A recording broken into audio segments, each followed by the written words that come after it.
किसी भी राज्य में क्राइम रेट बढ़ा है या घटा है, यह दिखाना और बताना पुलिस वालों के बाएं हाथ का खेल होता है। लेकिन बिहार पुलिस इस मामले में और 2 हाथ आगे लगती है। वह इलाजरत शख्स का भी पोस्टमार्टम करवाने की सोच सकती है और इस बाबत सरेआम बयान भी दे सकती है। दरअसल क्राइम को दबाने या उसकी गंभीरता को कम दिखाने की कोशिश का नतीजा भी है यह। आपको सुनवाता हूं पटना एसएसपी कार्तिकेय शर्मा का बयान, जो उन्होंने पारस हॉस्पिटल में हुई वारदात के बाद दिया। बक्सर जिला के एक दुर्दांत अपराधी चंदन मिश्रा, इनके ऊपर हत्या के दर्जनों केस दर्ज थे और इसमें एक में ये सजा याफ्ता भी है। इनका इतने दुर्दांत अपराधी थे कि इनको यहाँ बक्सर से भागलपुर जेल ट्रांसफर किया गया था और ये इलाजरत होने के कारण इनको पैरोल पे दिया गया था। इसी में इलाज के क्रम में ये यहाँ भर्ती थे। भर्ती रहने में इनके जो संभवतः जो विरोधी गुट वाले थे, उनके द्वारा यहाँ आके इनको गोली मारी गई है। कई गोलियां लगी हैं, इनको इलाजरत हैं अभी। और इसमें हम लोग बक्सर पुलिस की मदद से आइडेंटिफाई करवा रहे हैं कि इनका विरोधी गैंग में कौन कौन थे।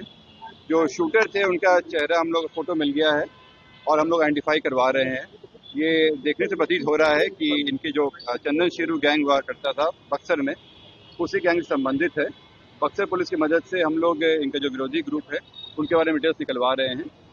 जो फोटो आए हैं हम लोग के पास, उसकी पहचान करा के हम लोग जल्दी इसमें कार्रवाई करेंगे। ये गोलियों के जो लगने की संख्या ये पोस्टमार्टम से क्लियर होगा, लेकिन ये क्लियर है कि कई राउंड गोलियां चली हैं।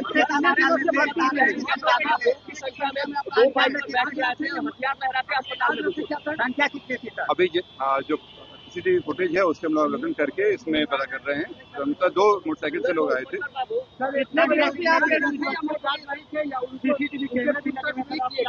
इसमें जो गार्ड यहाँ पे थे उनसे पूछताछ चल रही है कि कैसे वो आए, बिना जांच के, बिना रोक टोक के वो चले गए। जो हॉस्पिटल के सुरक्षा है कि उनकी मिलीभगत है कि नहीं इसमें, और किस तरह की सुरक्षा व्यवस्थाएं रखी जा रही है। अभी इलाजरत है। हॉस्पिटल से कुछ देर में डिक्लेरेशन आ जाएगा कि क्या स्थिति है।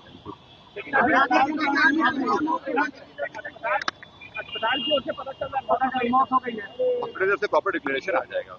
आप गौर कीजिएगा, पत्रकारों के बीच वह बता रहे हैं कि इलाज के लिए पैरोल पर आए जिस चंदन मिश्रा नाम के कैदी को अपराधियों ने गोली मारी है, वह इस वारदात के बाद इलाजरत है। लेकिन थोड़ी ही देर बाद जब पत्रकार ने पूछा कि चंदन को कितनी गोलियां लगी हैं, तो एसएसपी ने कहा कि यह तो पोस्टमार्टम के बाद ही पता चलेगा। गोलियों के जो लगने की संख्या ये पोस्टमार्टम से क्लियर होगा, लेकिन ये क्लियर है कि कई राउंड गोलियां चली हैं। जाहिर है एसएसपी नहीं चाहते होंगे कि मौत की खबर अभी तुरंत बाहर आए। वह चाहते होंगे कि फिलहाल पत्रकारों को यह बताकर टाल दिया जाए कि जिस कैदी को गोली लगी है वह इलाजरत है। लेकिन उनकी योजना तब नाकाम हो गई जब उनके मुंह से निकला पोस्टमार्टम के बाद पता चलेगा। दरअसल यह रवैया बिहार पुलिस की कार्यशैली और उसकी सजगता की बानगी भर है। वह किसी वारदात की सूचना दबाने की ऐसी ही कमजोर प्लानिंग करती है और क्राइम कंट्रोल की योजना भी ऐसे ही लापरवाह अंदाज के साथ बनाती है।